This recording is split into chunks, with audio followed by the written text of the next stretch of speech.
Private సెక్యూరిటీకి సంబంధించి అల్లు అర్జున్తో పాటు ఆయన అక్యూజ్డ్ 11గా ఉన్నారు. ఆ రోజు సంజయ్ థియేటర్ ఘటనలో ఆయనతో పాటు ఉండి అభిమానులను తోసివేశారు ఆయన పర్సనల్ బాడీ గార్డ్స్ అన్న నేపథ్యంలో వాళ్ళందరి మీద కూడా కేసులు ఉన్నాయి. వాళ్ళందరూ కూడా ఇప్పుడు బెయిల్ పిటిషన్లు అప్లై చేసుకునే పరిస్థితి. ఈరోజు వాళ్ళకి సంబంధించిన బెయిల్ పిటిషన్స్కి సంబంధించిన విచారణ కూడా జరుగుతోందని చెప్పేసి తెలుస్తుంది. మరోపక్క అల్లు అర్జున్ విచారణ జరగనుంది. సో సంజయ్ థియేటర్ ఘటనలో ఆ రోజు అల్లు అర్జున్తో పాటు ఆయన వెళ్ళిన టీం సభ్యులందరూ కూడా ఇందులో కూడా ప్రధానమైన అక్యూజ్డ్స్గా ఉన్నారు కాబట్టి అందరి మీద కేసులు బుక్ అవడం జరిగింది. సో ఎవరికి వారికి దీనికి సంబంధించిన విచారణ అయితే జరుపుతూ ఉన్నారు. ఇక ప్రధానంగా 10 ప్రశ్నలు అంటే ఆ రోజు అరెస్ట్ అయిన సందర్భంలో అల్లు అర్జున్ ఎక్కువగా సమయం ఒక 40-45 నిమిషాలు మాత్రమే అక్కడ ఉన్నారు పోలీసుల ఆధ్వర్యంలో, చిక్కడపల్లి పోలీసులు. ఆ తర్వాత ఆయన జైలుకు వెళ్ళటం, బెయిల్ పొందడం, ఇంటికి రావడం జరిగింది. ప్రధానంగా ఆ ఘటనకు సంబంధించిన విచారణ అనేది పూర్తి స్థాయిలో పోలీసులు చేయలేకపోయిన సందర్భంలో నేడు నోటీసులు ఇచ్చి అంటే ఇప్పటికే ఆయన తానుకి ఈ ఘటనకు సంబంధించి తెల్లవారే తెలిసిందని చెప్పేసి అల్లు అర్జున్ చెప్పినప్పటికీ కూడా పోలీసులు ప్రధానంగా ఒక 10 నిమిషాల వీడియోను కంప్లీట్గా ఆయన సంజయ్ థియేటర్కి వచ్చినప్పటి నుంచి వెళ్ళిపోయినంత వరకు కూడా పూర్తి స్థాయిలో ఒక వీడియోను రూపొందించి క్లియర్ కట్గా దాన్ని ప్రజెంట్ చేసిన నేపథ్యంలో మరి ఆయన చెప్పిన మాటలకు ఇక్కడ జరిగిన విధానానికి కూడా ఈ పొంతన లేకుండా పోయింది. సో దీని మీదే ఎక్కడ ఇదంతా అల్లు అర్జున్ ఎందుకు ఈ విషయాలు చెప్తున్నారు, నిజంగా ఆయనకి ఏం జరిగింది, ఆయన వైపు నుంచి తెలుసుకునే ప్రయత్నం అయితే ఈరోజు జరగనుంది. ఒక 10-10:30 ప్రాంతంలో ఆయన నివాసం నుంచి బయలుదేరతారు.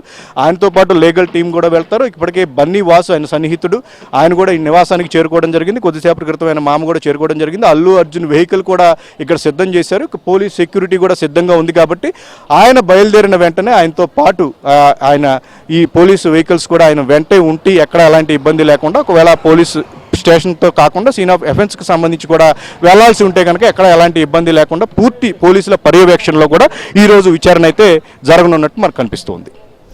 రైట్. అండ్ ఇంకొక పక్కన శ్రీతేజ్ పరిస్థితి ఎలా ఉంది, అలాగే ఇదే కాకుండా ఈ థియేటర్ దుర్ఘటన నేపథ్యంలో బెనిఫిట్ షోల అంశం విషయంలో సీఎం రేవంత్ రెడ్డి అలాగే కోమటిరెడ్డి వెంకటరెడ్డి ప్రకటన చేసిన నేపథ్యం ఉంది. సో వీళ్ళు కూడా ఈరోజు సినిమాకి సంబంధించిన వాళ్ళందరూ కూడా ఫిలిం ఛాంబర్లో మీటింగ్ అని అంటున్నారు. ఆ అప్డేట్స్ ఏంటి? ఖచ్చితంగా అంటే నిన్న ఈ ఇష్యూలకు సంబంధించి ప్రతి నెల ఒక మీటింగ్ అనేది ఫిలిం ఛాంబర్లో జరుగుతూ ఉంటుంది.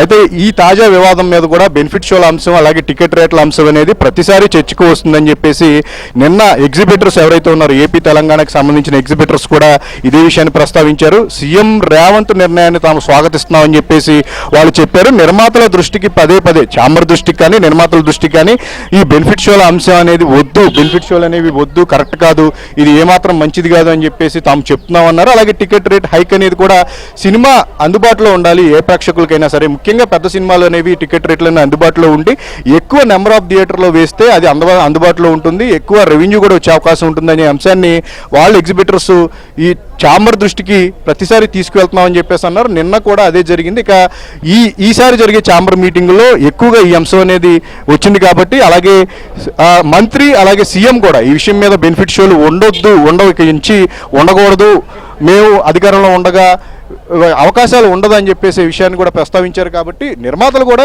ఇదే అంశాన్ని ప్రస్తావిస్తున్నారు.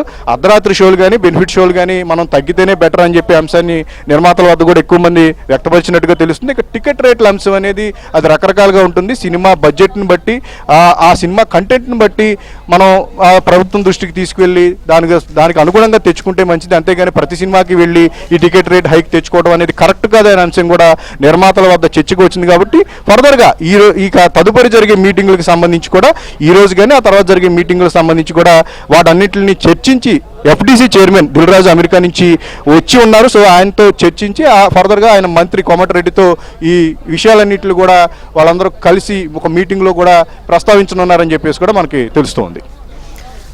అలాగే ఒక రకంగా ఇది అల్లు అర్జున్కి టఫ్ టైం అనే చెప్పొచ్చు. మరి ఈ నేపథ్యంలో అసలు నిర్లక్ష్యం ఎక్కడ జరిగింది, ఎవరి వల్ల జరిగింది అనేది ఏమైనా క్లారిటీ వచ్చే అవకాశం ఉందా ఇప్పుడు విచారణ హాజరైన అనంతరం? ఎస్, అంటే ఇక్కడ కోఆర్డినేషన్ లోపం అనేది తొలి రోజు నుంచి కూడా మనకి కనిపిస్తూ ఉంది.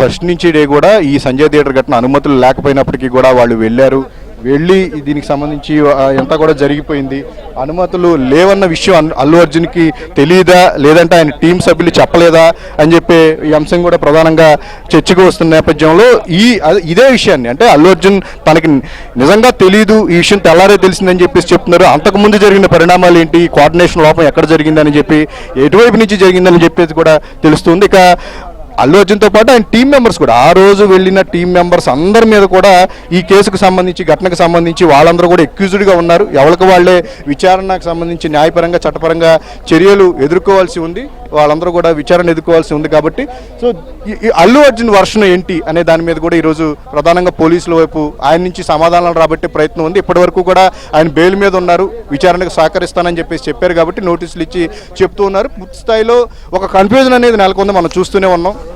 పోలీసులు చెప్పే వర్షన్ వేరుగా ఉంది, అల్లు అర్జున్ చెప్పే వర్షన్ వేరుగా ఉంది. కాబట్టి ఈరోజు ఇద్దరు కూర్చుని ఎక్కడ లోపం జరిగింది, కోఆర్డినేషన్ లోపం అనేది ఖచ్చితంగా ఉంది కాబట్టి అది ఎటువైపు నుంచి జరిగింది అనే దాని మీద క్లారిటీ తీసుకొచ్చే ప్రయత్నం ఈరోజు విచారణ అని చెప్పుకోవచ్చు.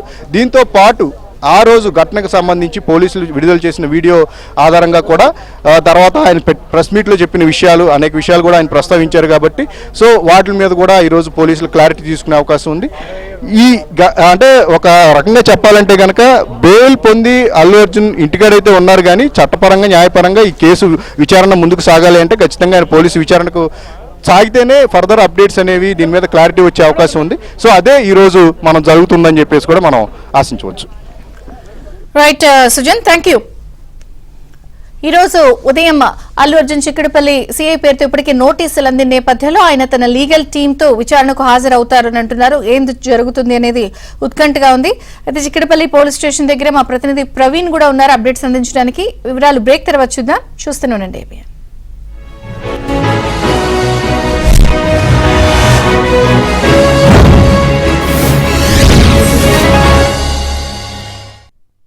ఒకప్పుడు ఔటర్ రింగ్ రోడ్ చుట్టుపక్కల పెద్ద ప్లాట్లు కొనుక్కున్న వాళ్ళంతా ఇప్పుడు అపార్ట్మెంట్ కట్టించుకుంటున్నారు. అలాగే రీజనల్ రింగ్ రోడ్ దగ్గరలో షాద్ నగర్ వైపు మన స్వర్గసీమ వెంచర్ లో ఒక పెద్ద ప్లాట్ కొనుక్కొని భవిష్యత్తులో మీరు అపార్ట్మెంట్ కట్టించుకోండి. ట్రెండ్ ఫాలో అవుదాం, త్రిబుల్ ఆర్ దగ్గర ఇన్వెస్ట్ చేద్దాం. Swargaseema sandalwood farms private limited. Sleep company అనే కంపెనీ మంచి స్లీప్ కు సహాయపడుతుంది. నన్ను ప్రూవ్ చేయనివ్వండి. స్టార్ట్. వేగంగా వేగంగా చెప్పాను కదా, గాఢమైన స్లీప్ ప్రతి మెట్రో